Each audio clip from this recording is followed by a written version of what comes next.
നമസ്കാരം, പ്രവാസി മലയാളിയിലേക്ക് സ്വാഗതം. ഇന്നത്തെ പ്രവാസി വാർത്തകൾ ഒറ്റനോട്ടത്തിൽ.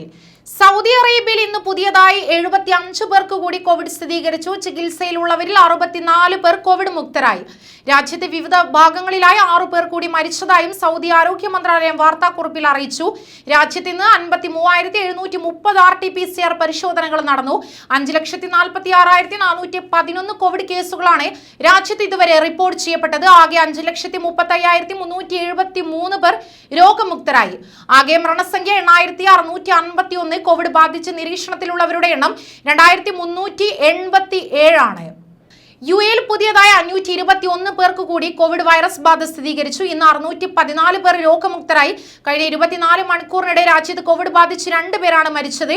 ഇതുവരെയുള്ള കണക്കുകൾ പ്രകാരം ആകെ 7,31,828 പേർക്ക് യുഎയിൽ കോവിഡ് സ്ഥിരീകരിച്ചു. ഇവരിൽ 7,22,337 പേർ രോഗമുക്തരാവുകയും 2,071 പേർ മരണപ്പെടുകയും ചെയ്തു. നിലവിൽ 6,420 കോവിഡ് രോഗികളാണ് രാജ്യത്തുള്ളത്.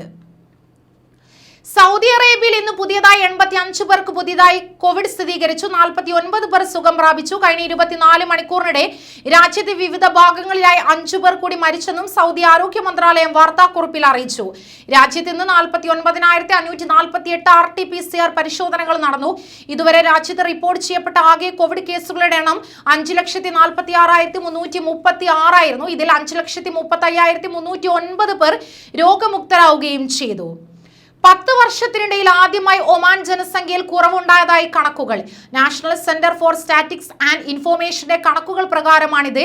2020 ഒമാൻ ജനസംഖ്യ 3% കുറഞ്ഞത്.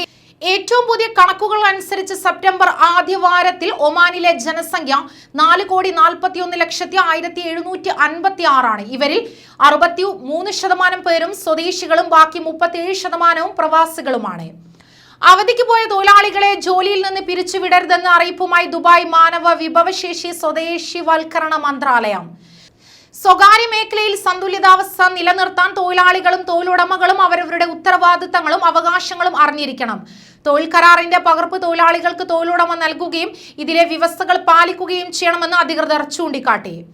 ഒമാനിൽ പ്രവാസികൾക്ക് വീടുകൾ സ്വന്തമായി വാങ്ങാൻ അനുമതി. ഇതുമായി ബന്ധപ്പെട്ടുള്ള നിബന്ധനകൾ ഭവന നഗര വികസന മന്ത്രാലയം പ്രസിദ്ധീകരിച്ചു. ഒമാനിൽ കുറഞ്ഞത് 2 വർഷത്തെ താമസ വിസയുള്ളവരും 23 വയസ്സിന് മുകളിൽ പ്രായമുള്ളവർക്കുമാണ് വീടുകൾ വാങ്ങാനാകുക. ബഹുനില താമസ വാണിജ്യ കെട്ടിടങ്ങളിൽ പാട്ട വ്യവസ്ഥയിൽ അപ്പാർട്ട്മെന്റുകൾ വാങ്ങാൻ പുതിയ നിയമപ്രകാരം പ്രവാസികൾക്ക് സാധിക്കും. കോവിഡ് പ്രതിസന്ധി കാലം പിന്നിടുമ്പോൾ എണ്ണ ഇതര മേഖലയിൽ ഗൾഫ് രാജ്യങ്ങളിൽ നേട്ടം കൊയ്യുമെന്ന് സാമ്പത്തിക വിദഗ്ധർ. സൗദി അറേബ്യ ഉൾപ്പെടെ മിക്ക രാജ്യങ്ങളുടെയും സമ്പദ്ഘടന മെച്ചപ്പെടുമെന്നാണ് പ്രതീക്ഷ. പ്രവാസികൾ ഉൾപ്പെടെ ആയിരങ്ങൾക്ക് മെച്ചപ്പെട്ട തൊഴിലവസരങ്ങളും ഇതുവഴി ലഭിക്കുമെന്നാണ് വിലയിരുത്തൽ. കോവിഡ് പ്രതിസന്ധി ഗൾഫ് രാജ്യങ്ങളിൽ അതിവേഗം മറികടക്കുന്നതായും അധികം വൈകാതെ GCC രാജ്യങ്ങൾ പൂർവ്വസ്ഥിതി കൈവരിക്കുമെന്നുമാണ് വിവിധ സാമ്പത്തിക ഏജൻസികളുടെ പ്രതീക്ഷ. IMF അവലോകന റിപ്പോർട്ടും ഇത് ശരിവെക്കുന്നു.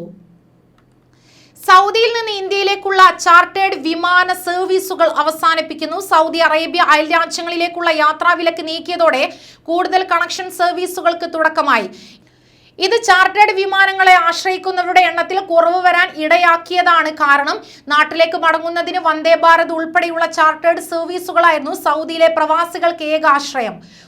ഉയർന്ന നിരക്ക് ഈടാക്കിയിട്ടാണ് ചാർട്ടേഡ് വിമാനങ്ങൾ സർവീസ് നടത്തിയത്. ഇതിനിടെ നിയന്ത്രണങ്ങൾ നീങ്ങി അയൽ രാജ്യങ്ങളിലേക്ക് സർവീസുകൾ ആരംഭിച്ചു. അബുദാബിയിലേക്ക് റോഡ് മാർഗം പ്രവേശിക്കുന്നതിന് നാളെ മുതൽ കോവിഡ് പരിശോധന ആവശ്യമില്ലെന്ന് Abu Dhabi emergency crisis and disaster management authority അറിയിച്ചിരിക്കുന്നു. യുഎയിലെ മറ്റ് എമിറേറ്റുകളിൽ നിന്നും അബുദാബിയിലേക്ക് യാത്ര പോകുന്നതിന് 48 മണിക്കൂറിനുള്ളിൽ എടുത്ത PCR പരിശോധനാ ഫലം നിർബന്ധമായിരുന്നു. അബുദാബിയിൽ കോവിഡ് രോഗികളുടെ എണ്ണം കുറഞ്ഞതും പൊതുയിടങ്ങളിൽ പ്രവേശിക്കുന്നതിന് വാക്സിൻ നിർബന്ധമാക്കിയതുമാണ് PCR പരിശോധന ഒഴിവാക്കാനുള്ള കാരണം. രാജ്യത്ത് കോവിഡ് നിയന്ത്രണങ്ങൾ ലംഘിക്കുന്നവർക്കെതിരെ നടപടി ശക്തമാക്കിയ ആഭ്യന്തര മന്ത്രാലയം. പൊതുസ്ഥലങ്ങളിൽ മാസ്ക് ധരിക്കാത്തതിന് 113 പേർക്കെതിരെയാണ് നടപടിയെടുത്തിരിക്കുന്നത്. പിടിയിലായവരെ തുടർ നടപടികൾക്കായി പ്രോസിക്യൂഷൻ കൈമാറിയിട്ടുണ്ട്. കോവിഡ് ചട്ടങ്ങൾ ലംഘിച്ചതിന് ഖത്തറിൽ ഇതുവരെ ആയിരക്കണക്കിന് പേരെ ആഭ്യന്തര മന്ത്രാലയത്തിലെ ഉദ്യോഗസ്ഥർ പിടികൂടി പ്രോസിക്യൂഷനെ കൈമാറിയിട്ടുണ്ട്. കൂടുതൽ വാർത്തകൾക്കായി ഈ ചാനൽ സബ്സ്ക്രൈബ് ചെയ്യുക.